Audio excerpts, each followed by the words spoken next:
প্রায় 2 বছর ধরে কলকাতায় নিশ্চিন্তে থাকার পর পুলিশের জালে ধরা পড়ল বাংলাদেশ অনুপ্রবেশকারী রফি আহমেদ ওরফে কিদওয়াই রোডের একটি হোটেলে থেকে তাকে গ্রেফতার করেছে পার্ক স্ট্রিট থানার পুলিশ।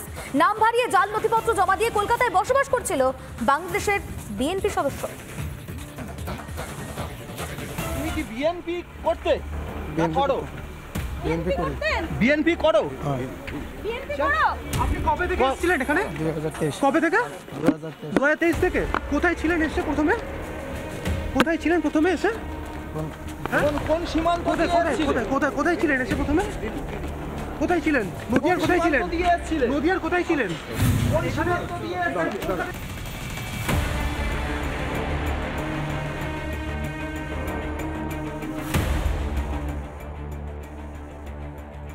হাড় হিম করা ঘটনা। একবার ভেবে দেখুন, খাস কলকাতায় 2 বছর ধরে লুকিয়ে বাংলাদেশের এক বিএনপি সদস্য রবি শর্মা নামে 2 বছর আগে ভারতীয় পাসপোর্ট বানিয়েছিল বা ভুয়ো নাম নিয়ে ভারতীয় হিসাবে পাসপোর্ট বানিয়েছিল। 2 বছর আগে সীমান্ত পেরিয়ে প্রবেশ করেছিল। তদন্তে পুলিশ জানতে পেরেছে রফি আহমেদ কিদওয়াই রোডের একটি হোটেলে মাত্র 200 টাকা ভাড়া দিয়ে থাকত এই সেলিম মাতব্বর। বাংলাদেশের মাদারীপুর জেলার বাসিন্দা এবং বিএনপি কর্মী সেলিম ভারতে এসেছিল 2023 সালে। টাকার বিনিময়ে বনগাঁ সীমান্ত পেরিয়েছিল সেলিম। পাসপোর্ট তুমি কি বিএনপি করতে না করো? বিএনপি করি। বিএনপি করো? বিএনপি করো? আপনি কবে থেকে এসেছিলেন এখানে? 2023। কবে থেকে? 2023 থেকে। কোথায় ছিলেন এসে প্রথমে? কোথায় ছিলেন প্রথমে এসে? কোন সীমান্ত কোথায় ছিলেন এসে প্রথমে? কোথায় ছিলেন? নদিয়ার কোথায় ছিলেন? নদিয়ার কোথায় ছিলেন? সূত্র মারফত খবর পেয়েই তাকে ধরে ফেলে পার্ক স্ট্রিট থানা। ধৃতকে 4 ডিসেম্বর পর্যন্ত পুলিশ হেফাজতের নির্দেশ। কার হাত ধরে ভারতে? পরিচয়পত্র তৈরি কার সাহায্যে? বনগাঁ সীমান্তে কার হাতে টাকা দিয়ে প্রবেশ? কলকাতায় কার সঙ্গে যোগাযোগ? কলকাতায় থেকে কি পরিকল্পনা? 2 বছর ধরে কলকাতায় বসবাস, তাহলে এতদিন কেন তাকে ছেড়ে রাখলো পুলিশ? একদিকে রাজনীতি আর অন্যদিকে অনুপ্রবেশে প্রশ্রয়, তার ওপর পুলিশের কর্তব্যে গাফিলতি। এসবের মাঝে পড়ে আজ সত্যিই বিপন্ন বাংলা। ভিডিও জার্নালিস্ট পিনাকি নন্দীর সঙ্গে সৈকত, রিপাবলিক বাংলা, কলকাতা। কলকাতায় যেন সংসার পেতে বসেছিল বাংলাদেশের বিএনপি নেতা। প্রায় 2 বছর ধরে নাম ভারিয়ে হোটেলে বসবাসই নয়, কাজ পর্যন্ত করা শুরু করেছিল সেলিম মাতব্বর। পুলিশের তদন্তে তার ভুয়ো পাসপোর্ট দেখে এখন আতঙ্কে হোটেল কর্তৃপক্ষ। কেন হোটেল সত্যতা যাচাই করে না নথির, তা নিয়েই সরব বিরোধীরা।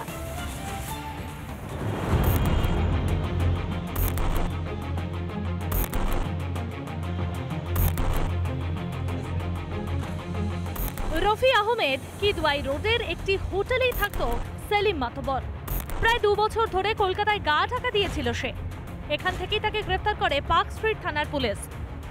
রফি আহমেদ কিদওয়াই রোড ধরে যদি সোজা এই হোটেলের দিকে চলে যায়, সেইখানেই কিন্তু সেখান থেকে ধৃত বাংলাদেশ অনুপ্রবেশকারীকে গ্রেপ্তার করেছে পুলিশ, যে দীর্ঘদিন ধরে এই হোটেলে এসে থাকতো।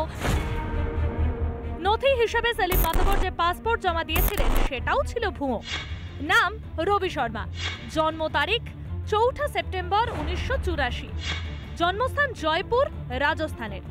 পাসপোর্ট দেয়া হয়েছে দিল্লি থেকে। পাসপোর্ট ইস্যুর তারিখ 2 এপ্রিল 2024। পাসপোর্টের মেয়াদ শেষ হচ্ছে 2034-এর 1 এপ্রিল। এখন এই ভুয়ো পাসপোর্ট দেখে আরও বিপাকে হোটেল কর্তৃপক্ষ।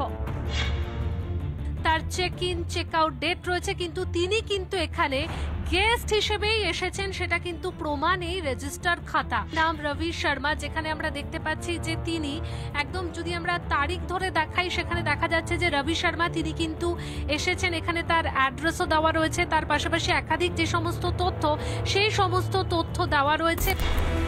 কার হাত ধরে প্রায় 2 বছর ধরে হোটেলে কাজ করছিলেন সেলিম মাতব্বর? এখনো সেই ব্যক্তির খোঁজ করছে পুলিশ। প্রায় 1 বছর থেকে উনি আছে এখানে দেখছিলাম। আমরা জিজ্ঞাসা করতাম তো উনি আমাদেরকে ইন্ডিয়ানই পরিচয় দিত আর কি। তারপরে কালকে তো ওনাকে ধরে নিয়ে গেল, অ্যারেস্ট করলো। যখন দেখলাম ওনার সব তো জালি দেখতে পেলাম। তো উনি তো অ্যাকচুয়ালি দেখে মনে হলো খুবই ফ্রড লোক।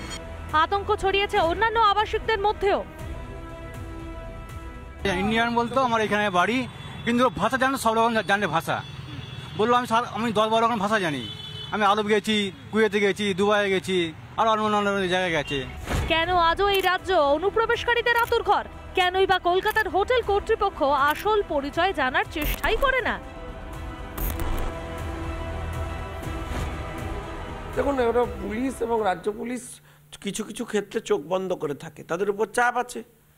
30% ভোটের জন্য রাজ্য সরকার নমনীয়, ফলে তারা ইগনোর করে। রেগুলার রেড করা উচিত সমস্ত হোটেলে কারা আসছে, কোথায় থাকছে, intelligence network, specific inputs network, এগুলোকে অন করা উচিত। এই সব ব্যাপারে এরা চুপ, সেই জন্য আজকে আমরা বিপদের দিকে এগিয়ে যাচ্ছি। তবে শুধু কলকাতা নয়, এই রাজ্যের একাধিক জেলা থেকেও ধরা পড়ছে অনুপ্রবেশকারীরা। তাহলে কি বাংলাদেশের অস্থির পরিস্থিতির সুযোগে এপারে ঢোকানো হচ্ছে অনুপ্রবেশকারীদের? পাইলকুন্ডু রিপোর্ট, রিপাবলিক বাংলা। দলীয় নেতার উপর হামলা হলে পুলিশ গোয়েন্দাদের ভূমিকায় প্রশ্ন তোলেন ফিরহাদ হাকিম। আর শহরে 2 বছর ধরে বাংলাদেশে, তাও আবার বিএনপি নেতা বসে থাকলো, জানতেই পারলেন না মেয়র। উল্টে অনুপ্রবেশের জন্য কেন্দ্রীয় সরকারের ঘাড়েই দায় চাপালো তৃণমূল।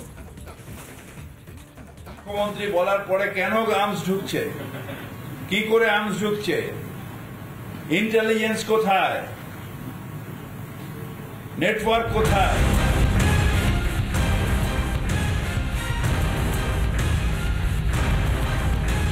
রাগের মাথায় সত্যিটাই বলে ফেলেছিলেন কলকাতার মেয়র। সত্যিই তো, একজন বাংলাদেশের বিএনপি নেতার নাম ভাড়িয়ে 2 বছর ধরে কলকাতায় নিশ্চিন্তে বসে থাকলো, পুলিশ বা গোয়েন্দা কেউই জানতে পারল না। শনিবার ধরা পড়ার পর অবশ্য আগের মেজাজ ছিল না কলকাতার মেয়রের, বরং খানিক আমতা আমতা করেই নিজের অজ্ঞতা প্রকাশ করলেন তিনি। এটা পুলিশ দেখছে, এটা তো আমার কর্পোরেশনের কেস না। এটা আমি জানি না, তো এটা তো অনুপ্রবেশ যদি হয়ে থাকে সেটা বিএসএফ এর দায়িত্ব, সেটা কেন্দ্রীয় সরকারের দায়িত্ব, কারণ বর্ডার কেন্দ্রীয় সরকারের। ফিরহাদ কিছুই জানেন না, আর অনুপ্রবেশের দায় কেন্দ্রের ঘাড়েই ঠেলেছেন অভিষেক বন্দ্যোপাধ্যায়। অনুপ্রবেশ হলে কার জন্য হবে? বিএসএফ। তাহলে বিএসএফ এর জন্য অনুপ্রবেশ হচ্ছে, বিএসএফ এর মন্ত্রীকে, তার তো উচিত পদত্যাগ করা। আরে বর্ডার কি পশ্চিমবঙ্গ পুলিশ পাহারা দেয়? তাহলে জাল নথি কিভাবে পাচ্ছে বাংলাদেশিরা? কে মদত যোগাচ্ছে তাদের? আরে তৃণমূলের মাতব্বরির জন্য এই ধরনের অনেক মাতব্বররা ছড়িয়ে পড়েছে গোটা পশ্চিমবঙ্গ জুড়ে। এরা নাম বদল করছে, হিন্দু নাম নিচ্ছে, এর হাব হয়ে গেছে গোটা বারাসাত থেকে এগুলোকে প্রমোট করা হচ্ছে। বিভিন্ন ধরনের ভোটের কাজে কখনো জালি ভোটার কার্ড ব্যবহার করা হতো, এখন Aadhaar card, PAN card, ration card তৈরি করা হচ্ছে।